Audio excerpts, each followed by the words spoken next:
Gujarati moral story શહેરી ઉંદર અને ગામડાના ઉંદરની વાર્તા। એક સમયે બે ઉંદર ખૂબ સારા મિત્રો હતા। એક ઉંદર શહેરમાં રહેતો હતો અને બીજો ગામમાં, પરંતુ બંને ત્યાં આવતા જતા ઉંદરોથી એકબીજા વિશે માહિતી મેળવતા હતા। એક દિવસ શહેરના ઉંદરને તેના મિત્રને મળવાનું મન થયું, તેથી તેને તેના મિત્ર દ્વારા ગામના ઉંદરને તેના ગામમાં આવવાની જાણ કરી।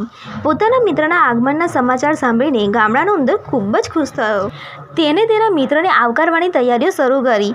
પછી એ દિવસ આવ્યો જ્યારે શહેરનો ઉંદર ગામમાં તેના મિત્રને મળવા આવ્યો। ગામના ઉંદરે તેના મિત્રનું ખૂબ જ આનંદથી સ્વાગત કર્યું। બંનેએ ઘણી બધી વાતો કરી। વાત કરતી વખતે ગામડાના ઉંદરે કહ્યું, શહેરમાં ઘણું પ્રદૂષણ હોતું હશે, પણ અહીં ગામડામાં વાતાવરણ એકદમ શુદ્ધ છે। ગામના ઉંદરે પ્રેમથી તેના મિત્રને ફળ, રોટલી, કઠોળ અને ભાત પીરસ્યા। બંનેએ સાથે બેસીને ખૂબ આનંદથી જમવાની મજા માણી।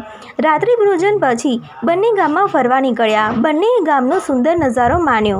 ગામની હરિયાળી બતાવતી વખતે ગામના ઉંદરે શહેરના ઉંદરને પૂછ્યું, શહેરમાં પણ આવા લીલાછમ નજારા છે?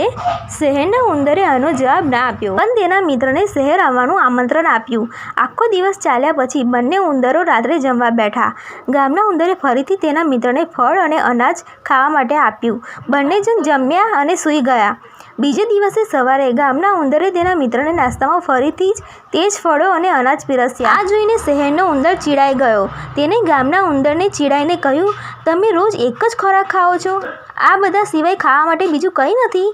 શહેરના ઉંદરે તેના મિત્રને કહ્યું, ચાલો અત્યારે શહેરમાં જઈએ। તમે જોઈ શકો છો કે ત્યાં એટલું આરામદાયક જીવન છે અને ખાવા માટે કેટલી બધી વસ્તુઓ છે। ગામનો ઉંદર તેના મિત્ર સાથે જવા માટે સંમત થયો। બંને ઉંદરો શહેર તરફ નીકળ્યા। અમે શહેરમાં પહોંચ્યા ત્યાં સુધીમાં રાત થઈ ગઈ હતી। શહેરનો ઉંદર એક મોટા ઘરના છિદ્રમાં રહેતો હતો। ગામડાના ઉંદરને આટલું મોટું ઘર જોઈને નવાઈ લાગી। પછી તેને જોયું કે ટેબલ પર અનેક પ્રકારની ખાસ સામગ્રી રાખવામાં આવી હતી। બંને ઉંદરો ખાવા બેઠા। ગામના ઉંદરે ચીઝનો ટુકડો ચાખ્યો। તેને પનીર ખૂબ ગમ્યું અને તેને તરત જ ખાધું। બંને હજુ જમતા જ હતા ત્યારે તેને બિલાડીનો અવાજ સંભળાયો। શહેરના ઉંદરે તરત જ ગામના ઉંદરને ખાડામાં સંતાવા કહ્યું। તેને કહ્યું, મિત્રો જલ્દી ખાડામાં સંતાઈ જાઓ, નહીંતર બિલાડી આપણો શિકાર કરશે। ગામડાનો ઉંદર ખૂબ ડરી ગયો। થોડી જ વારમાં બિલાડી ત્યાંથી નીકળી ગઈ અને બંને બહાર આવી ગયા। શહેરના ઉંદરે ગામના ઉંદરને હિંમત આપી અને કહ્યું, હવે ડર નહીં દોસ્ત, એ બિલાડી ગઈ। આ બધું જીવનનો એક ભાગ છે, આ સામાન્ય વાત છે। ગામનો ઉંદર રોટલી ખાવા માંડ્યો હતો કે દરવાજે અવાજ આવ્યો અને એક છોકરો મોટા કૂતરા સાથે અંદર આવવા લાગ્યો। ગામના ઉંદરનો ડર વધી ગયો અને તેને શહેરના ઉંદરને તેના વિશે પૂછ્યું।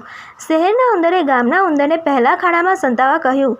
પછી છિદ્રમાં છુપાઈને તેને ગામના ઉંદરને કહ્યું કે કૂતરો ઘરના માલિકનો છે, જે હંમેશા અહીં રહે છે। કૂતરો ગયા પછી બંને ઉંદર કાણામાંથી બહાર આવ્યા। આ વખતે ગામડાનો ઉંદર પહેલાં કરતાં વધુ ડરી ગયો હતો। શહેરનો ઉંદર ગામડાના ઉંદરને કંઈ બોલે તે પહેલાં ગામના ઉંદરે જવાની પરવાનગી માંગી। ગામડાના ઉંદરે તેના મિત્રને કહ્યું, આ સ્વાદિષ્ટ ભોજન માટે તમારો ખૂબ ખૂબ આભાર, પરંતુ હું દરરોજ મારા જીવને જોખમમાં મૂકીને અહીં રહી શકતો નથી। સ્વાદિષ્ટ ભોજન પોતાની જગ્યાએ અને અમૂલ્ય જીવન પોતાની જગ્યાએ, એમ કહીને ગામડાનો ઉંદર શહેર છોડીને ગામ તરફ ચાલ્યો ગયો। પછી જ્યારે ગામમાં પહોંચ્યો ત્યારે તેને રાહતનો શ્વાસ લીધો। વાર્તામાંથી પાઠ। આ વાર્તામાંથી બોધપાઠ મળે છે। આ વાર્તામાંથી બોધપાઠ એ છે કે જોખમોને ભરેલા આરામ જીવનમાં ક્યારેય શાંતિ અને સુખ નથી મળતું। સાદું પણ સુરક્ષિત જીવન એ સુખી જીવન છે।